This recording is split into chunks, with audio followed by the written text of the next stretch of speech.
যুক্তরাষ্ট্র ও বাংলাদেশ সেনাবাহিনীর যৌথ অংশগ্রহণে শেষ হওয়া প্রশিক্ষণ নিয়ে দুই দেশের সামরিক বাহিনীর ঊর্ধ্বতন কর্মকর্তারা আলোচনা করেন। সমাপনী অনুষ্ঠানে জাতিসংঘ শান্তিরক্ষা মিশনে বাংলাদেশ সেনাবাহিনীর কার্যক্রমের প্রশংসাও করেন যুক্তরাষ্ট্র সেনাবাহিনীর লেফটেন্যান্ট কর্নেল জোশুয়া লং।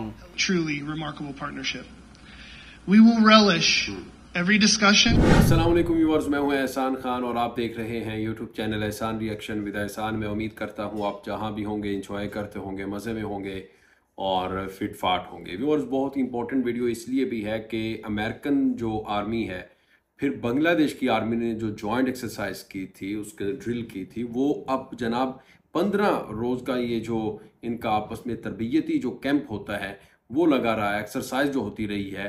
उसके बाद जो अमेरिकन आर्मी के ऑफिसर्स हैं, उनके जो मेन जो लीडर हैं, उन्होंने बातचीत करते हुए जो कहा है वो सुनकर बांग्लादेशियों के लिए मैं कहता हूँ कि सीना चौड़ा हो जाना चाहिए।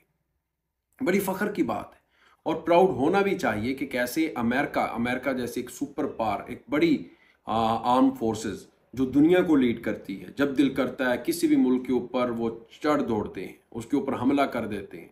और एक मजबूत आर्मी मिलिट्री, जी हाँ, वो मिलकर बांग्लादेश के साथ जो एक्सरसाइज कर रही थी, अब उसके बाद उन्होंने जो बयान जारी किया, यानी आखिरी दिन, ये 15 दिन का कैंप था और आखिरी दिन जो बातचीत हुई है उसमें अपना इजहार ख्याल करते हैं, वो बताते हैं कि हमारे ये दिन कैसे रहे बांग्लादेश आर्मी के साथ। वो कह रहे हैं कि बांग्लादेश की आर्मी नंबर 1, तो उन्होंने कहा कि बहुत ही प्रोफेशनल आर्मी है और यही वजह है कि पीस कीपिंग फोर्स यूएन की जब ये इनके ट्रूप्स जाते हैं, दस्ते जाते हैं, तो वहाँ ये कामयाबी के झंडे गाड़ती है। वहाँ पर ये नाकामी इनका सामना नहीं करती, कामयाबी इनके कदम चूमती है। इनकी वजह यही है कि ये जहाँ जाते हैं वहीं छा जाते हैं। अफ्रीकन ममालिक के अंदर, कंट्रीज़ के अंदर वो बात कर रही हैं कि सिविल वार्स होती हैं, वहाँ पर कैसे जाकर युद्ध करना है, वहाँ पर जाकर कैसे जंग करनी है, उन लोगों को कैसे टैकल करना है, किस तरह से वहाँ पर काम करना है। वो कह रहे हैं कि इन सब चीज़ों इस्तिफ़ादा हमने हासिल किया है। इनकी जो एक्सपर्टीज़ हैं, महारतें हैं, वो जनाब जो स्किल्ड हैं, वो ये बांग्लादेशी आर्मी के पास हैं, बांग्लादेश के पास हैं, वो किसी और के पास नहीं है।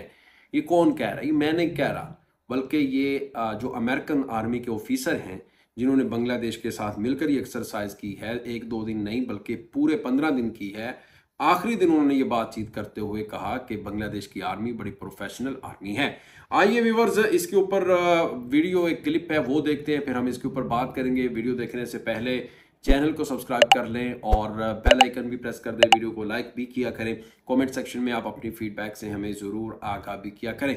बहुत इंपॉर्टेंट वीडियो है, आखिर तक ज़रूर देखिएगा। 3, 2, 1 एंड क्यू। আফ্রিকার অশান্ত একদল গ্রামবাসী বিক্ষোভ করছে দাবি আদায়ের। শান্ত হওয়ার আহ্বান ইউএন সদস্যদের। পরক্ষণেই বিক্ষুব্ধরা হামলা চালায় আন্তর্জাতিক শান্তি ও নিরাপত্তা প্রতিষ্ঠায় কাজ করা সংস্থাটির সদস্যদের উপরই। এমনই চিত্রায়ন হয়েছে এক্সারসাইজ টাইগার লাইটনিং 2024-এর সমাপনী অনুষ্ঠানে। এর আগে বিপশটে যুক্তরাষ্ট্র ও বাংলাদেশ সেনাবাহিনীর যৌথ অংশগ্রহণে শেষ হওয়া প্রশিক্ষণ নিয়ে দুই দেশের সামরিক বাহিনীর ঊর্ধ্বতন কর্মকর্তারা আলোচনা করেন। বাংলাদেশ সেনাবাহিনীর চিফ অব জেনারেল স্টাফ প্রধান অতিথির বক্তব্যে আশা প্রকাশ করেন বিশ্ব শান্তি প্রতিষ্ঠায় এই প্রশিক্ষণ পারস্পরিক সমঝোতা বৃদ্ধি ও ভবিষ্যতে সহযোগিতার ক্ষেত্রকে আরও প্রসারিত করবে। Bilateral and multilateral exercises provide a unique platform in harmonizing the collective effort, fostering mutual understanding, and streamlining the operating procedures. Exercise Tiger Lightning is one of such bilateral interactive exercise aimed at strengthening the existing friendship between the two countries, two armed forces, and improving our operational capabilities. সমাপনী অনুষ্ঠানে জাতিসংঘ শান্তিরক্ষা মিশনে বাংলাদেশ সেনাবাহিনীর কার্যক্রমের প্রশংসাও করেন যুক্তরাষ্ট্র সেনাবাহিনীর lieutenant colonel Joshua long. Truly remarkable partnership.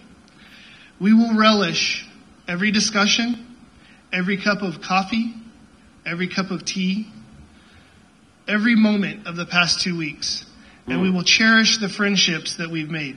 Trust in each other can only be built through partnership. Trust is the bedrock of friendship. Trust is what makes us strong. Trust is what deters our enemies because they know that our bonds are deep-rooted in mutual respect and understanding. 2 সপ্তাহের এই অনুশীলন শুরু হয় 21 April. এতে US আর্মির 23 জন, বাংলাদেশ আর্মির 76 জন সদস্য অংশগ্রহণ করেন। आपने ये वीडियो देखी है और बांग्लादेश और फिर अमेरिकन आर्मी के जो ऑफिसर्स थे वो बातचीत कर रहे थे। इसको मीडिया ने काफ़ी कवरेज भी दी है। सोम्यो टीवी बांग्लादेश का मेन स्ट्रीम टेलीविज़न है, वो भी इसको दिखा रहा है। वो भी यही बात कर रहे हैं कि कैसे जनाब बांग्लादेश की एक प्रोफेशनल आर्मी है और बांग्लादेश की आर्मी के साथ एक्सरसाइज करना हमारा जो इनके साथ जो तजर्बा रहा है बहुत ही अच्छा रहा है और बहुत ही प्रोफेशनल आर्मी है। हम बड़े खुश थे, हम ये सोच नहीं सकते। वो ये भी कह रहे हैं कि इतनी प्रोफेशनल आर्मी होगी बांग्लादेश की, लेकिन बांग्लादेश के साथ काम करके हमें बहुत ही अच्छा लगा है। ये अमेरिकन कह रहे हैं, स्पेशली वही अमेरिकन कह रहे हैं जो बांग्लादेश के ऊपर कभी पाबंदी लगाने की भी बातें करते थे, सैंक्शन लगाने की बातें कर रहे थे। लेकिन फिर क्या हुआ जब उन्होंने देखा कि जो बांग्लादेश है वो तो नहीं डरता, हम चाहे जितनी मर्जी इनके ऊपर पाबंदियाँ लगा दें, जो मर्जी कर दें, ये पीछे हटने वाले नहीं हैं। फिर अब उसने घुटने टेक दिए हैं, हथियार फेंक दिए हैं और उनके साथ मिलकर बे ऑफ बंगाल फिर बांग्लादेश में किस तरह से आके वो जनाब इनके साथ ज्वाइंट एक्सरसाइज हो रही है आर्मी की। तो आप भी बताना व्यूअर्स, इसके बारे में मिलेंगे इंशाल्लाह नेक्स्ट वीडियो में। तब तक के लिए अपना और अपने चैनल का बहुत ज़्यादा ख्याल रखिएगा। अल्लाह हाफिज़।